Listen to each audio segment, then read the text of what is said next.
What if I told you there's a gaming franchise that's so special, the only way to describe it would be to say, imagine if Nintendo and Final Fantasy had a baby, but they sent that baby away to be raised by a group of monks, Plato and Aristotle, and for some reason it came back with a British accent. That's Xenoblade Chronicles, and for the next 10 minutes, give or take, I'm gonna rant passionately about why you need to play it, and why now is the perfect time to jump in with Xenoblade Chronicles X Definitive Edition just around the corner. And don't worry, I'll keep this spoiler free while diving into the themes, ideas, and everything that makes these games truly special. So let's get into it. The roots of Xenoblade Chronicles technically trace back to the late 1990s with Xenogears. In 1998, then Square Enix employee Tetsuya Takahashi alongside his wife Kaori Tanaka were developing a new RPG. Now they have already worked on several Square titles in the past, including Final Fantasy VI, but this new idea was different. They initially pitched it as the main story for Final Fantasy VII, but Square leadership rejected it, thinking it was far too dark and complex for the Final Fantasy series. Undeterred, Takahashi and Tanaka reworked the concept and again pitched it as a sequel to Chrono Trigger. But once again, Square turned it down. But after numerous discussions, Square finally gave them the green light, not as a Final Fantasy or Chrono title, but as its own standalone game. And thus, the Xeno series was born. Released in 1998, Xenogears received critical acclaim for both its gameplay and its ambitious philosophical-driven narrative. Many JRPGs of the time toyed with deep themes, but often in a loose, off-the-cuff way. Xenogears was different. Takahashi and his team didn't just borrow historical terms and philosophical ideas, they wove them into a compelling, cohesive story that resonated deeply with its players. Despite Xenogears' success, Square was increasingly doubling down on the Final Fantasy series, leaving little room for Takahashi's grand vision of the Xeno series. It became clear that if he wanted creative freedom, he'd have to strike it out on his own. Now, leaving a major company to start your own studio is no small feat, especially at that time in the industry. Takahashi and his team knew they needed a publishing partner to survive, and they found that partner in Namco. Specifically, Namco's founder, Masaya Nakamura, who shared Takahashi's vision.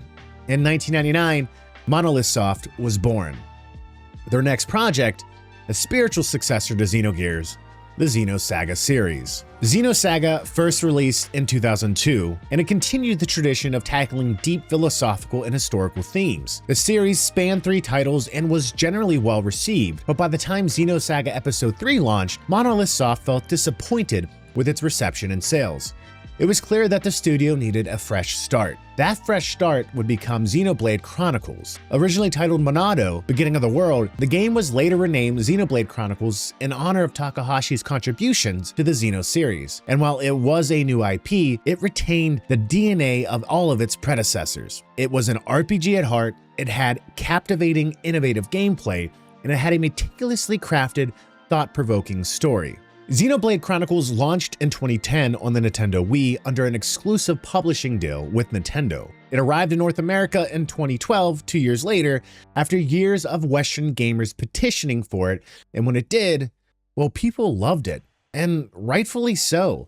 For a Wii game, Xenoblade Chronicles was visually stunning, but what truly made it stand out was the magic of the Xeno series. Stellar gameplay, deep themes, and phenomenal storytelling. And that's exactly what I want to talk about for the rest of this video. Why the Xenoblade Chronicles series is one of the greatest RPG franchises ever made, and why you need to play it. First, let's talk about the incredible world building of the Xenoblade Chronicles series. If there's one concept that defines how storytelling and world evolution unfold in every Xeno game, it's Plato's allegory of the cave. The player is sent on a journey, and at the start, Shulk, Rex, and Noah all believe they understand their reality.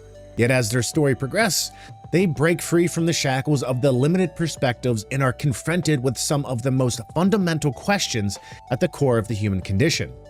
What is the purpose of free will and freedom itself? What is reality? How do love and relationships shape not just ourselves, but the world we build? Is life sacred or devoid of meaning? Why do evil and suffering exist? Do they have meaning, or are they simply cruel inevitabilities? And does suffering lead to fulfillment, or, to borrow a fancy Greek term, an eschaton? In the face of all these questions, should we fall into despair and embrace cynicism, repeating an endless cycle of cruelty, or through sheer hope, do we accept the sacrifices necessary to create a better world? Not simply because we want it, but because it is written upon our very nature, an echo in our hearts of a world we know once existed, but has been lost or has fallen. These questions aren't just explored through brilliant narrative, they're etched into every corner of the worlds of Xenoblade Chronicles. Whether it's the towering, godlike landscapes of Bionis and Mechonis in Xenoblade Chronicles 1, the mysterious sky-sea world of Allrest in Xenoblade Chronicles 2, or the frozen, purgatory-like state of Ionis in Xenoblade Chronicles 3, the player is taken on a journey that doesn't just satisfy their gaming heart, but speaks to something deeper, something woven into human nature itself. Now, you might be hearing all this and thinking, okay, Mark, but what about the gameplay? And let me tell you, it's just as satisfying as the story and the worlds these games take place in. If I had to describe the gameplay cheaply, I'd say imagine the combat system of an MMO like Final Fantasy XIV, but better. Sorry 14 fans, I love the game, but I had to take a light jab there. Xenoblade Chronicles features a real-time active battle system where strategy and skill are everything. Players must master positioning, timing, and party synergy to unleash devastating arts, special combat moves that turn the tide of battle. And trust me, you'll need them, because Xenoblade doesn't just throw enemies at you, it throws massive, terrifying, and downright awe-inspiring monstrosities your way. Some of these enemies are so colossal, they make a Metal Gear look like an RC car.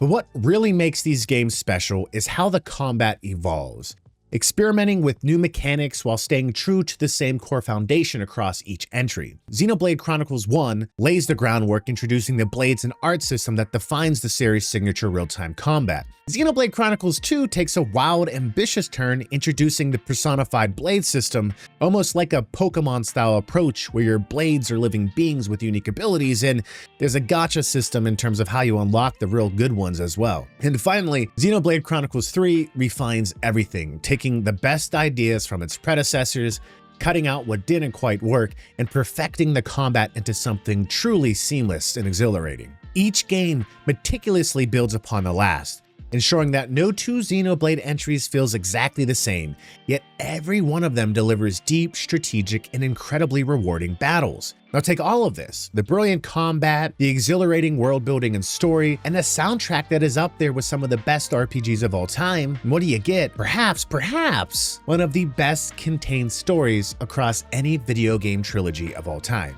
Now, I do say this with a caveat. There are many games I haven't played, so don't take this as the gospel truth, but rather a recommendation. It's a contender, and if you love RPGs or just brilliant stories within games in general, you can't afford to pass up on this series. But is it too complicated? So you might be listening to all this and start thinking, where do I start? Do I really need to play all 3 games in order? And am I going to get completely lost in all these systems and mechanics? Let's tackle that last concern first. Now, I'm not the most mechanic-savvy RPG player. In fact, I get overwhelmed when games start layering system upon system upon system on top of me. I'm more of a high-flying, action-oriented gamer, and when it comes to games that actually require strategy, like say a Path of Exile or Dark Souls, I always default to Unga Bunga mode as much as possible. So if I can handle Xenoblade Chronicles, trust me, you can too. But where should you start? I won't lie, playing all 3 games can feel daunting, and no, I'm not about to tell you to binge 300 hours of RPG goodness in a single week, which honestly I don't think is even possible unless you've transcended normal human limitations. That said, I truly believe you'll get the most out of this series by starting from the beginning. The games may be somewhat contained stories, but they build on each other thematically and emotionally in a way that makes the journey incredibly rewarding. Now, what about an alternative entry point? Let's say you want to experience the brilliance of the series without committing to the full trilogy just yet? What if I told you there's a self-contained Xenoblade game that lets you get a taste of everything that makes the series great? Well, Nintendo has decided to re-release Xenoblade Chronicles X on the Switch, and this could be the perfect opportunity for you to jump in. In fact, one of my good friends who I've been evangelizing the Xenoblade series to for a few years now is finally taking this exact approach because I bought a copy for him, so I'm forcing him to play. But whether you start from the first game or dive into Xenoblade Chronicles X, there's never been a better time to experience one of the greatest RPG franchises of all time. So that's Xenoblade Chronicles, a series that dares to ask the biggest questions, that throws you into breathtaking worlds, that challenges you with deep, rewarding combat, and that leaves you thinking about it long after the credits roll. And now the choice is yours. You can let this be just another video you've watched today, another recommendation that slips into the void of games I'll play eventually, or you can take the first step. Because trust me, if you love RPGs, if you crave stories that stay with you, characters that make you feel something, and gameplay that keeps you hooked for hours, then Xenoblade Chronicles isn't just a game series, it's an experience. So pick up a controller, choose your starting point, and embark on one of the greatest journeys gaming has to offer. And when you do, let me know how it changes you.